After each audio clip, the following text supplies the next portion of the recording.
Η ώρα των γονιών. Κάθε Πέμπτη, λίγο μετά τις 6 με τον νεόφυτο νεοφύτου. Στηρίζει η μη κυβερνητική οργάνωση Παγκύπρια Σχολή Γονέων.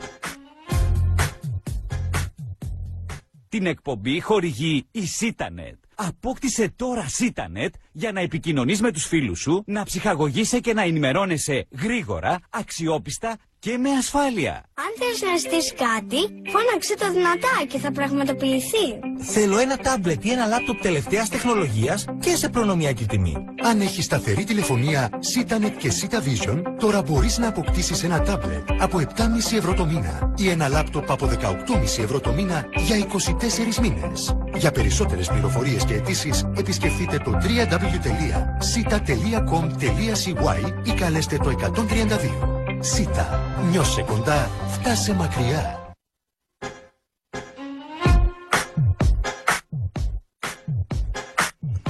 Είναι η ώρα των γονιών. Μια εκπομπή κάθε Πέμπτη στις 6 μέχρι και τις 7. Είναι μια εκπομπή για νέους γονείς και όχι μόνο.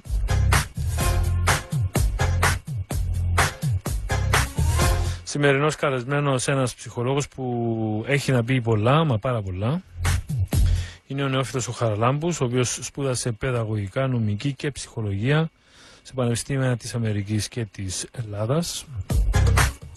Εργάστηκε ως δάσκαλος, ως εκπαιδευτικός ψυχολόγος και ως καθηγητής και προϊστάμενος επιμόρφωσης στο Παιδαγωγικό Ινστιτούτο. Είναι διευθυντής του Ινστιτούτου Προσωπικής, Οικογενειακής και Επαγγελματικής Ανάπτυξης και διδάσκει εκτάκτως σε πανεπιστήμια στην Κύπρο, στο Παιδαγωγικό Ινστιτούτο και στην Αστυνομική Ακαδημία.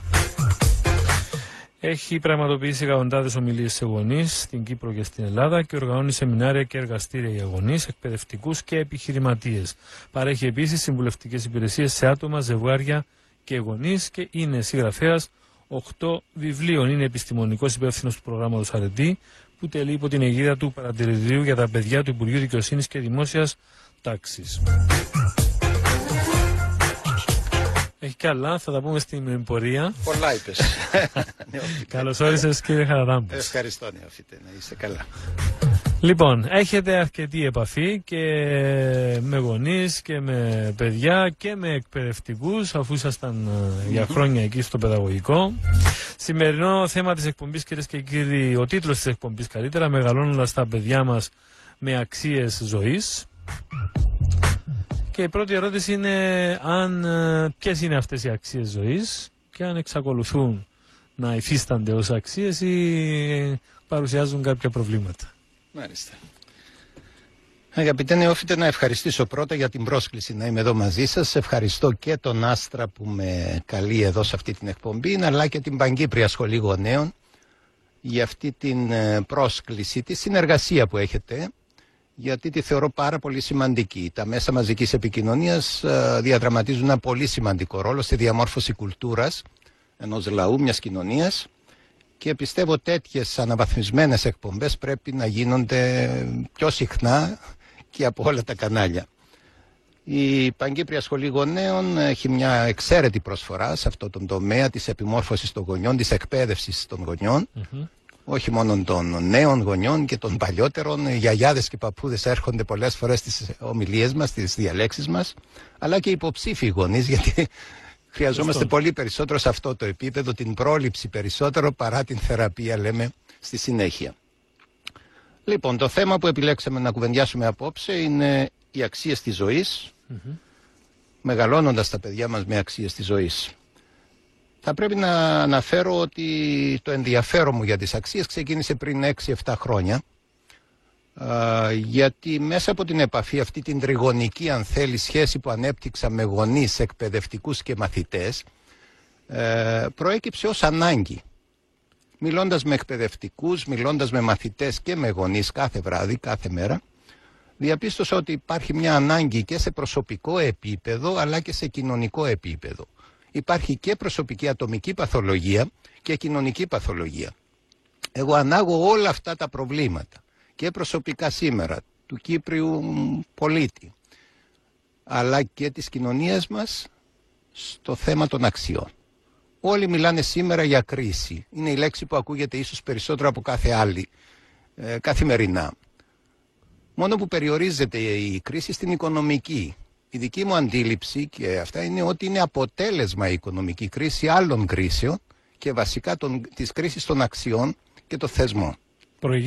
Προηγήθηκε από πολλά χρόνια η κρίση αυτή για να καταλήξουμε σε αυτό το αποτέλεσμα. Και τώρα λέω η οικονομική κρίση άρχισε και μετατρέπεται σε ψυχολογική περισσότερο παρά οικονομική κρίση. Θα επανέλθουμε σε αυτό το θέμα της κρίσης σίγουρα. Θέλω να σας ρωτήσω και γι' αυτό. Ναι. Λοιπόν, πριν 6 χρόνια θα πρέπει να πούμε ότι ιδρύθηκε στην Κύπρο το παρατηρητήριο για τα παιδιά.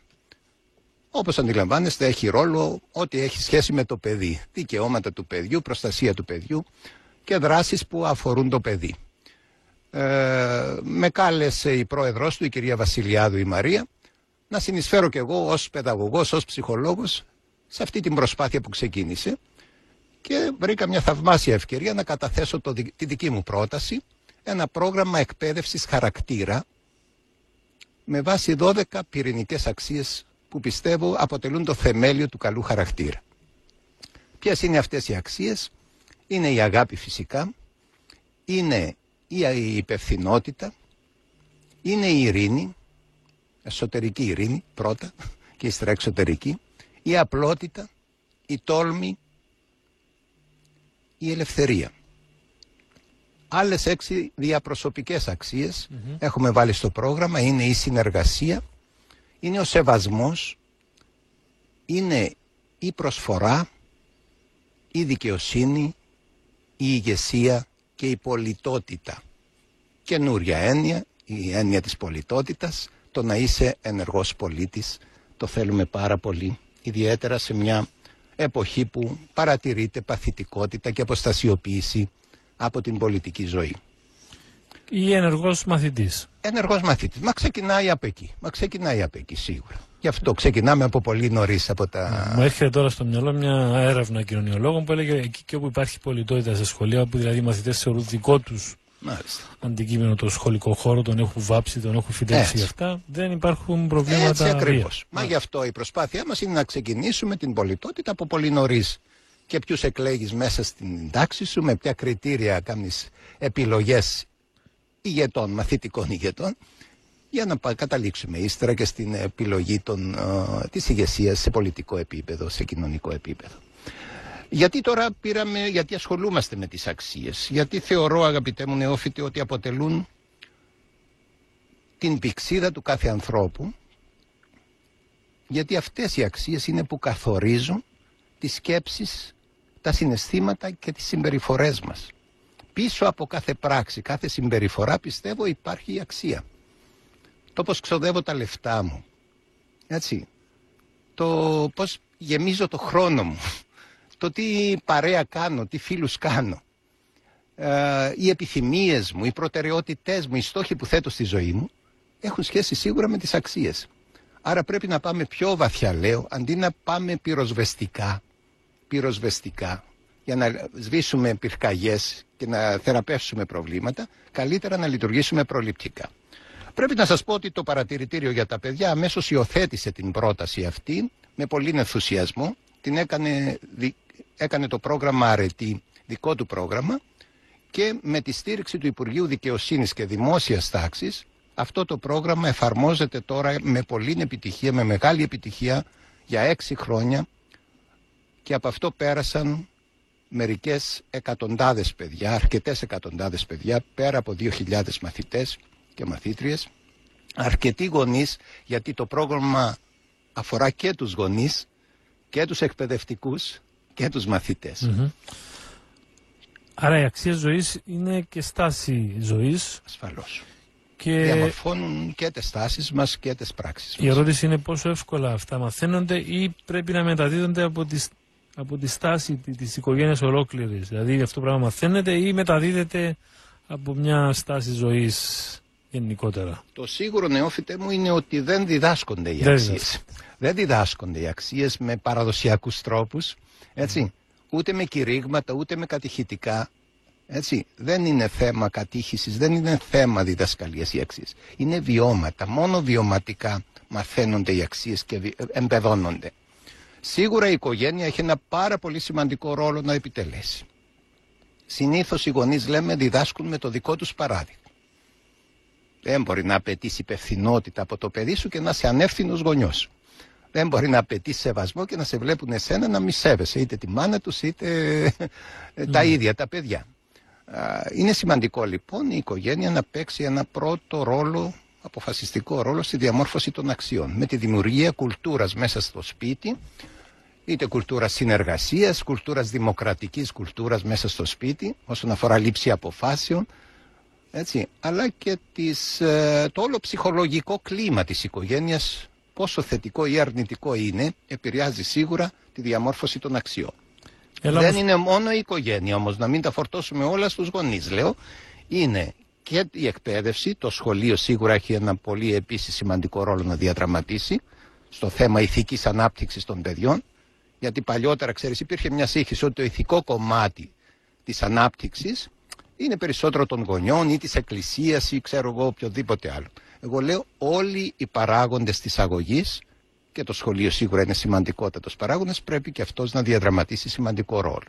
Εδώ να αναφέρουμε ότι τα νέα αναλυτικά προγράμματα του Υπουργείου Παιδείας έχουν υιοθετήσει στο μάθημα αγωγής υγείας, στο οποίο είχα την ευκαιρία και την τύχη να συμμετάσχω σε μια τριμελή επιτροπή που φτιάξαμε το νέο αναλυτικό πρόγραμμα αγωγής υγείας, ολόκληρη θεματική ενότητα για τις αξίες της ζωής, κατανοώντας και πιστεύοντας ότι οι αξίες πραγματικά αποτελούν ουσιαστική συμβολή στη διαμόρφωση των νέων πολιτών. Και επειδή έχω μήνυμα στο 2250 και όσοι μας ακούν και θέλουν να ρωτήσουν τον κύριο Χαραλάμπους, ο οποίος είναι ψυχολόγος αλλά και πολύ γνώστης του εκπαιδευτικού συστήματος, τι να κάνουμε εμείς εκπαιδευτικοί άμα η οικογένεια δεν έχει διδάξει αυτές τις αξίες? Πόσο δύσκολη, εύκολη είναι η δουλειά ενός εκπαιδευτικού να ξεκινήσει από το 0? Και τι απαντάτε στους εκπαιδευτικούς, συμπληρώνω εγώ, που λένε μα αυτός από σπίτι του ήρθε και είναι... Ναι. Δεν μπορείς να μπεις πάνω του. Ο ρόλος της εκπαίδευσης είναι συμπληρωματικός, έτσι, συμπληρωματικός και αποζημιωτικός θα έλεγα πολλές φορές, έτσι. Όχι επειδή δεν έχει το παιδί, άρα δεν μπορούμε εμείς να προσφέρουμε. Ιδιαίτερα σε παιδιά που δεν είχαν την τύχη ή την ευκαιρία να βιώσουν αυτά τα πράγματα στο σπίτι τους, είναι αυξημένη ευθύνη του σχολείου να αναπληρώσει το κενό το μεγάλο. Έτσι, συμπληρωματικά πρέπει να εργάζεται το τρίγωνο, είπαμε, όπου υπάρχει τριγωνική συνεργασία έχουμε πολύ καλύτερα αποτελέσματα. Μαθητής, γονιός και δάσκαλος.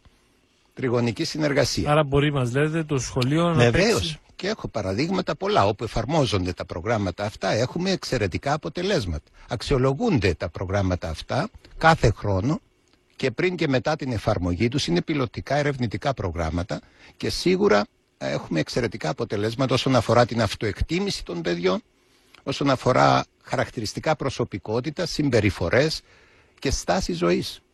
Αξιολογούνται και έχουμε εντυπωσιακά αποτελέσματα. Αγάπη, υπευθυνότητα, ειρήνη, απλότητα, τόλμη, ελευθερία, συνεργασία, σεβασμός, προσφορά, δικαιοσύνη, ηγεσία, πολιτότητα. Μιλούμε για μια τέλεια οικογένεια. Είναι δύσκολα αυτά όλα όλες αυτές οι προϋποθέσεις? Να μην πανικοβάλλουμε με την τελειότητα, γιατί αυτό που λέω πάντα, αγαπητέ μου νεόφιτε, δεν υπάρχουν τέλειοι γονείς, τέλεια οικογένεια, τέλειο ζευγάρι, τέλειος γάμος, τέλειος άνθρωπος. Σίγουρα είναι καλά να βάζουμε ψηλούς στόχους, να θέλουμε έτσι να πετύχουμε ψηλούς στόχους, αλλά μην ματαιωθούμε ότι δεν φτάσαμε το τέλειο. Εγώ λέω μπορούμε να βελτιωθούμε και ως γονείς έχουμε περιθώρια βελτίωσης. Όλοι οι γονείς, έτσι, και εγώ που κάνω το δάσκαλο σε πάρα πολλούς γονείς, αν ξεκινούσα από την αρχή, λέω, αρκετά πράγματα θα έκανα διαφορετικά. Κανένας δεν μας δίδαξε στα πανεπιστήμια μας, στα σχολεία, το ρόλο του γονιού. Έτσι, μαθαίνουμε μέσα από τις εμπειρίες με τα παιδιά μας. Τα δυο μου παιδιά με δίδαξαν πολύ περισσότερα από όσα έμαθα σε όλα αυτά τα πανεπιστήμια που φοιτήσα. Μάλιστα. Λέμε συχνά με τον κύριο Μουλαζήμη ότι δεν υπάρχει δίπλωμα γονιού για να το πάρεις και μετά να κάνεις παιδιά. Δυστυχώς ή ευτυχώς μαθαίνεις πάνω τους. Πειραματιζόμενος παρακαλώ, και είναι ένα μήνυμα με τα παιδιά μας. Πρέπει να πειραματιζόμαστε, να είμαστε ευέλικτοι, να δοκιμάζουμε τι πετυχαίνει, τι δεν πετυχαίνει, τι πιάνει, τι δεν πιάνει. και να δεχόμαστε πολύ σημαντικό τη διαφορετικότητα των παιδιών μας. Κουβεντιάζετε με οικογένειες, μιλάτε με κόσμο, με προβλήματα. Ποιο είναι το μεγαλύτερο πρόβλημα σήμερα στην κυπριακή οικογένεια? Το έχετε εντοπίσει? Υπάρχει κάτι που ξεχωρίζει, που νομίζετε ότι βγάζει μάτι, ας πούμε? Είναι δύσκολο να επιλέξεις ένα από τα πολλά και τις δυσκολίες τις πολλές σίγουρα νεόφυτε, αλλά το σημαντικό για μένα είναι να μην χάσει τον έλεγχο η οικογένεια. Νιώθω πολλές φορές, και το λέω, ότι νιώθω πολλές φορές ο Κύπριος γονιός άρχισε και γίνεται υπηρέτης των παιδιών του, έτσι, γιατί τα παιδιά έγιναν τα αφεντικά. Πρέπει να βρούμε αυτή την ισορροπία, έτσι, ανάμεσα στα δικαιώματα και τις υποχρεώσεις. Το έχω ερευνήσει αυτό, πήρα μαθητές έφηβους γυμνασίου και λυκείου, 500 στον αριθμό. Αριστερά, παιδιά, λέω σε αυτή τη σελίδα γράψετε τα δικαιώματά σας και δεξιά τις υποχρεώσεις σας. Η αριστερή σελίδα ήταν γεμάτη και ήθελαν κι άλλο χαρτί να συμπληρώσουν. Η δεξιά λέει είμαστε μικροί ακόμη. Είμαστε μικροί ακόμη, άρα οι υποχρεώσεις δεν έχουν συνειδητοποιηθεί οι υποχρεώσεις. Έτσι. Είναι πολύ σημαντικό το παιδί από νωρίς να αντιληφθεί ότι δικαιώματα και υποχρεώσεις πάνε μαζί. Να δώσουμε υποχρεώσεις στα παιδιά, δηλαδή. Ευθύνες και ρόλους να παίξουν. Από έρευνα έχει διαπιστωθεί ότι είμαστε πολύ υπερπροστατευτικοί γονείς. Η υπερπροστασία σημαίνει ότι δεν αφήνουμε τα παιδιά να πάρουν πρωτοβουλίες, κάνουμε εμείς απλά πράγματα που μπορούν εκείνοι εύκολα να κάνουν, τα κάνουμε εμείς οι γονείς. Οπότε το παιδί γίνεται είτε ανεύθυνο, είτε παθητικό, είτε με χαμηλή αυτοεκτίμηση αύριο, γιατί δεν είχε τις πρωτοβουλίες και την ευκαιρία να αναπτύξει τις ικανότητές του και τις δυνατότητές του. Στον πατέρα μου λέει χρωστάω το ΖΙΝ και στο δάσκαλό μου το ΕΦΖΙΝ. Σχολιάστε σας παρακαλώ αυτή την εύστοχη φράση. Θέλετε κανένα σχολείο? Είναι αυτό ακριβώς που είπα προηγουμένως, αγαπητέ νεόφυτε, ότι γονείς και δάσκαλοι πρέπει να παίξουν ένα πολύ πολύ συνεργατικό παιχνίδι, έτσι, να συνεργαστούν μαζί για να βοηθήσουν. Ο στόχος είναι κοινός. Είναι κοινός ο στόχος. Το παιδί, ο άνθρωπος, ο νέος πολίτης που διαμορφώνουμε σε αυτή την κοινωνία. Άρα πρέπει να δώσουν τα χέρια σχολείο και οικογένεια, γονείς και δάσκαλοι, για να δώσουν ό,τι καλύτερο στη νέα γενιά. Να μην τα φορτώνουμε στη νεολαία μας, λέω και στους νέους μας. Βασική μου αρχή που διακηρύσω κάθε βράδυ στις ομιλίες μου στους γονείς και αυτό είναι ότι το τελευταίο που ευθύνεται για τη συμπεριφορά του είναι το παιδί, το τελευταίο. Άρα πρέπει να αναλάβουμε όλη την ευθύνη, οι ενήλικες, οι παιδαγωγοί, είτε γονείς λεγόμαστε είτε εκπαιδευτικοί, και σίγουρα να φτάσουμε ύστερα να έχουμε απαιτήσεις από το παιδί να εφαρμόσει πράγματα όταν εμείς έχουμε δώσει τα εφόδια εκείνα που χρειάζεται για να αναπτύξει την προσωπικότητά του. Άστρα 92.8 ραδιόφωνο. Άστρα 92.8 ραδιόφωνο, είναι η ώρα των γονιών. Καλεσμένος ο Νεόφυτος Χαραλάμπους, ψυχολόγος, εκπαιδευτικός. Έχουμε έναν ακροατή που θέλει κάτι να ρωτήσει, κύριε Χαραλάμπους, και θα σας παρακαλέσω να φορέσετε τα ακουστικά σας για να τον ακούσουμε. Παρακαλώ, καλό σας απόγευμα. Ναι, καλό απόγευμα. Είμαι ο γιατρός ο Ευθυμίου παιδίατρος και ως διευθυντής του παιδιατρικού της Πάφου. Ήθελα να συγχαρώ για αυτή την εκπομπή που κάνετε και ειδικώς για όσα είπε ο κύριος Νεοφύτου. Κύριος Χαραλάμπους. Νεόφυτος Χαραλάμπους, ναι. Νεόφυτος Χαραλάμπους, ναι. Πραγματικά αγγίζει την πραγματικότητα που υπάρχει στην κυπριακή κοινωνία μας, όπου και εγώ ως παιδίατρος έχω διαπιστώσει αυτό το θέμα, αυτό το κύριο πρόβλημα στο οποίο νοσούν αρκετές οικογένειες. Δηλαδή η υπερπροστασία που είπε ο κύριος Νεόφυτος είναι πραγματικά το κύριο πρόβλημα στο ανάγιωμα των παιδιών εντός της κυπριακής οικογένειας. Κάτι το οποίο έχει ορισμένες φορές έχει πάρα πολύ άσχημες συνέπειες. Και όταν υπερπροστατεύεται ένα παιδί στην οικογένεια, τότε πολλά πρέπει να γίνουν στο σχολείο, στη γειτονιά, ακόμα και στην ευρύτερη ας πούμε, κοινωνία. Μάλιστα. Ορισμένες φορές αυτή η υπερπροστασία οδηγεί και σε φαινόμενα, ας πούμε, και παραβατικότητας και άλλα πολλά, με αποτέλεσμα να είναι πραγματικά πάρα πολύ επίγον και σπουδαίο και να διορθώνεται αυτό το πράγμα και είναι καθήκον, ας πούμε, και τον δασκάλο και τον γιατρό να δίνουν πάρα πολύ μεγάλη σημασία σε αυτό και σε άλλα θέματα που έχουν σχέση με την αγωγή. Ωραία. Κύριε Ευθυμίου, να σας ευχαριστήσω για την παρέμβασή σας. Ακούστε το σχόλιο. Είναι αυτό που κουβεντιάζαμε και στο διάλειμμα, κύριε Χαραλάμπους. Είναι αυτή η υπερπροστασία και σας ρωτάω στο διάλειμμα τι φταίει πίσω και αν υπάρχουν και άλλες κοινωνίες τόσο προστατευτικές. Υπάρχουν, αλλά όχι σε τέτοιο βαθμό μου είπατε, και κύριος λόγος, αιτία. Ναι, σίγουρα κοινωνικά προβλήματα, σίγουρα τα προβλήματα της εισβολής, της κατοχής, της προσφυγιάς, όλα αυτά δημιούργησαν ανασφάλειες στον Κύπριο γονιό. Αλλά από την άλλη βλέπω ότι, και έλεγα στον αγαπητό νεόφυτο προλίγου στην κουβέντα μας, ότι νιώθω ότι οι γονείς είναι πιο ανασφαλείς και πιο εξαρτημένοι από τα παιδιά τους παρά τα ίδια τα παιδιά. Τα θέλουν κοντά τους. Ενώ διακηρύσουμε συνέχεια ότι ο καλός γονιός είναι αυτός που σιγά σιγά κάνει τον εαυτό του αχρίαστο για το παιδί του, να φτάσει σε μια ηλικία, τουλάχιστον στα 18 χρόνια, και να του πει: σου έχω δώσει φτερά, μπορείς να πετάξεις. Αυτό δεν το κάνουν οι Κύπροι γονείς, έτσι, και τους έχουν εκεί κάτω από το δικό τους έλεγχο, γιατί η υπερπροστασία βασικά είναι εξευγενισμένος έλεγχος. Δεν είναι αυταρχισμός, αλλά είναι έλεγχος πάλι. Θέλουν να ασκούν τον έλεγχο, να βεβαιωθούν ότι το παιδί τους είναι καλά, ότι δεν κινδυνεύει, ότι δεν αντιμετωπίζει κινδύνους. Όλα αυτά όμως δεν βοηθούν ακριβώς, όπως είπε και ο γιατρός Ευθυμίου, δεν βοηθούν στην ανάπτυξη, την υγιή ανάπτυξη του παιδιού, στη διαμόρφωση υγιούς προσωπικότητας, με αυτοπεποίθηση, με αυτοεκτίμηση, και αύριο να παίξει ένα ρόλο πολύ σημαντικό στη διαμόρφωση της δικής του οικογένειας.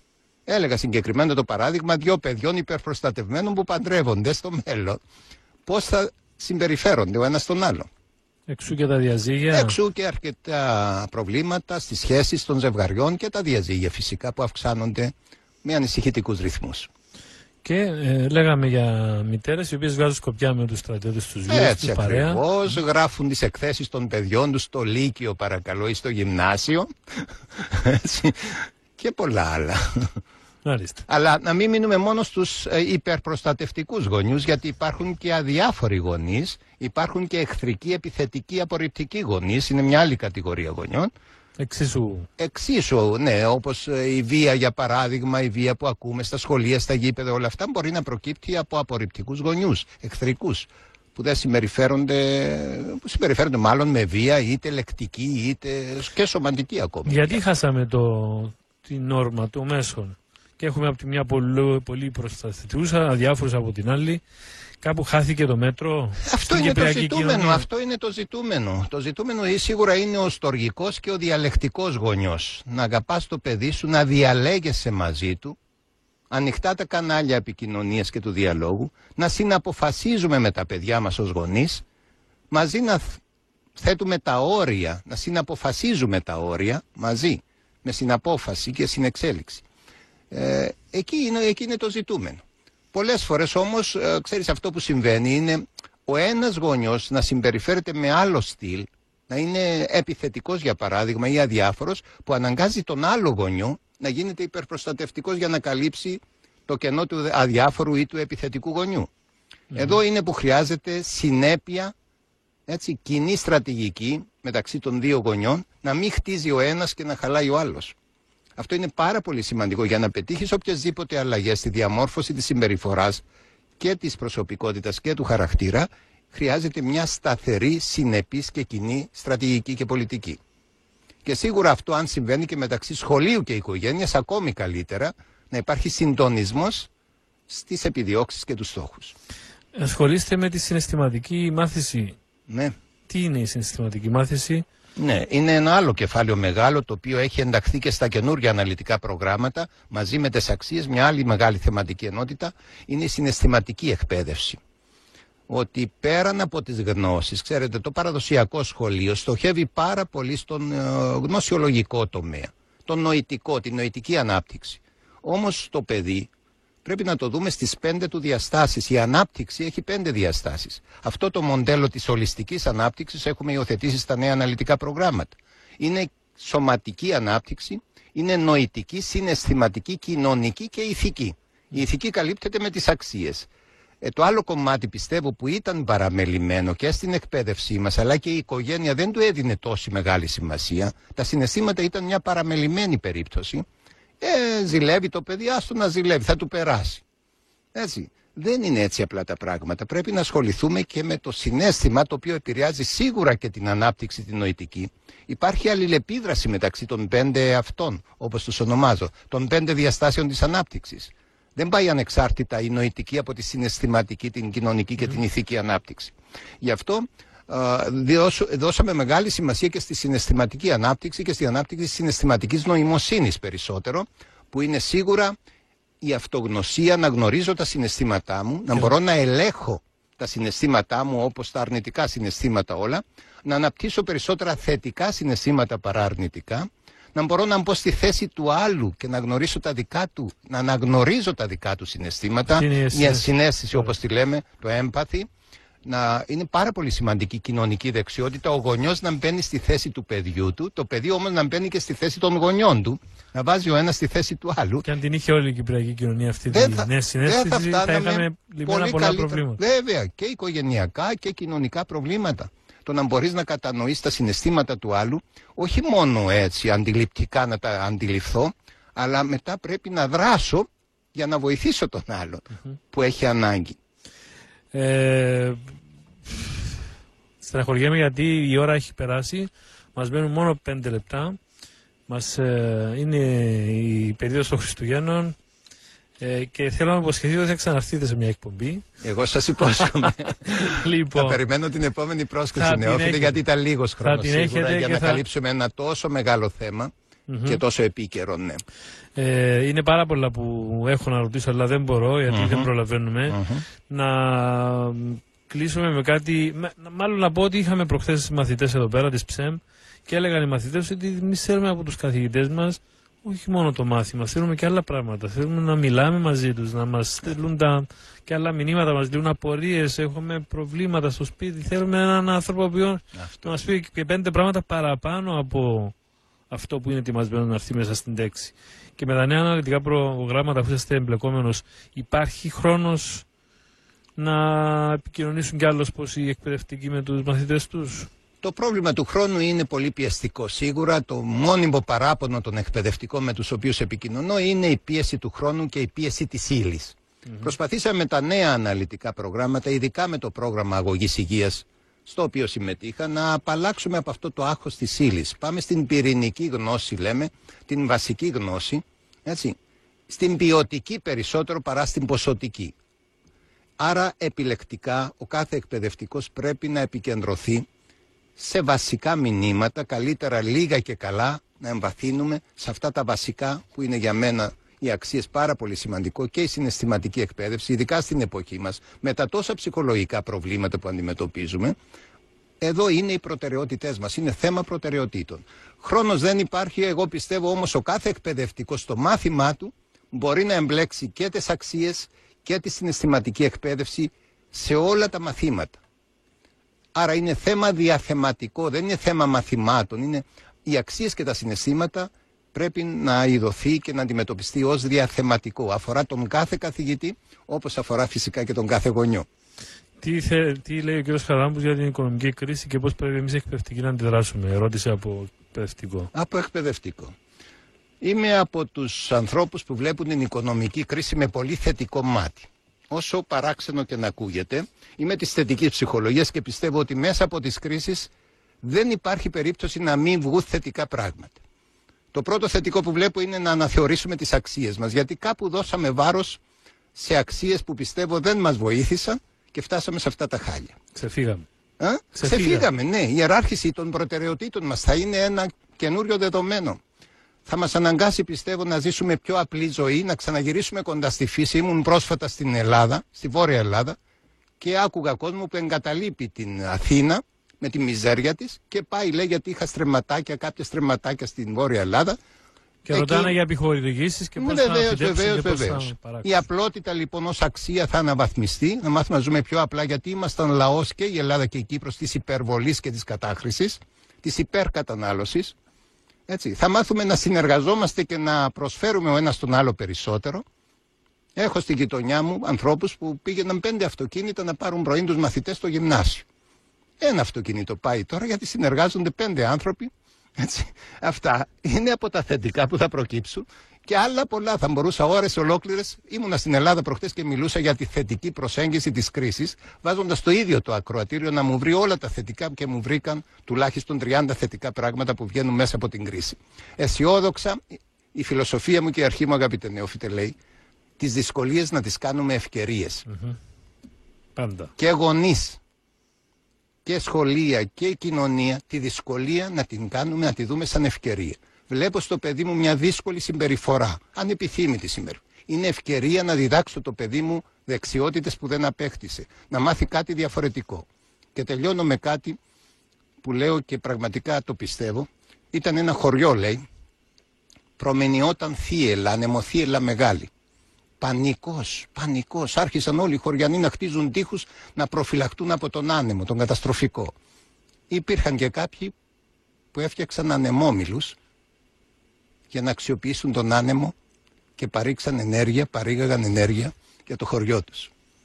Η δημιουργικότητα λοιπόν, το να βάλουμε το μυαλό μας να δουλέψει, να βρούμε εναλλακτικές λύσεις στα προβλήματα, πιστεύω θα είναι αποτέλεσμα αυτής της κρίσης. Μάλιστα. Λοιπόν, με την υπόσχεση ότι θα τα ξαναπούμε, να σας ευχαριστήσω πάρα πολύ. Εγώ ευχαριστώ ξανά. Ευχαριστούμε και την Παγκύπρια Σχολή Γονέων. Και τη Σχολή Γονέων, βέβαια. Κυρίες και κύριοι, μαζί την ερχόμενη Πέμπτη. Από εμάς να είστε καλά. Ακολουθεί η Δελτίο Ειδήσεων. Γεια σας. Η ώρα των γονιών. Κάθε Πέμπτη, λίγο μετά τις 6, με τον νεόφυτο νεοφύτου. Στηρίζει η μη κυβερνητική οργάνωση Παγκύπρια Σχολή Γονέων. Την εκπομπή χορηγεί η SitaNet. Απόκτησε τώρα SitaNet για να επικοινωνείς με τους φίλους σου, να ψυχαγωγείσαι και να ενημερώνεσαι γρήγορα, αξιόπιστα και με ασφάλεια. Αν θες να ζητήσεις κάτι, φώναξε το δυνατά και θα πραγματοποιηθεί. Θέλω ένα τάμπλετ ή ένα λάπτοπ τελευταίας τεχνολογίας και σε προνομιακή τιμή. Αν έχεις σταθερή τηλεφωνία SitaNet και SitaVision, τώρα μπορείς να αποκτήσεις ένα τάμπλετ από 7,5 ευρώ το μήνα ή ένα λάπτοπ από 18,5 ευρώ το μήνα για 24 μήνες. Για περισσότερες πληροφορίες και αιτήσεις, επισκεφτείτε το www.sita.com.cy ή καλέστε το 132. Sita. Νιώσε κοντά. Η ώρα των γονιών. Κάθε Πέμπτη, λίγο μετά τις 6, με τον νεόφυτο νεοφύτου. Στηρίζει η μη κυβερνητική οργάνωση Παγκύπρια Σχολή Γονέων. Την εκπομπή χορηγεί η SitaNet. Απόκτησε τώρα SitaNet για να επικοινωνείς με τους φίλους σου, να ψυχαγωγείσαι και να ενημερώνεσαι γρήγορα, αξιόπιστα και με ασφάλεια. Αν θες να ζητήσεις κάτι, φώναξε το δυνατά και θα πραγματοποιηθεί. Θέλω ένα τάμπλετ ή ένα λάπτοπ τελευταίας τεχνολογίας και σε προνομιακή τιμή. Αν έχεις σταθερή τηλεφωνία SitaNet και SitaVision, τώρα μπορείς να αποκτήσεις ένα τάμπλετ από 7,5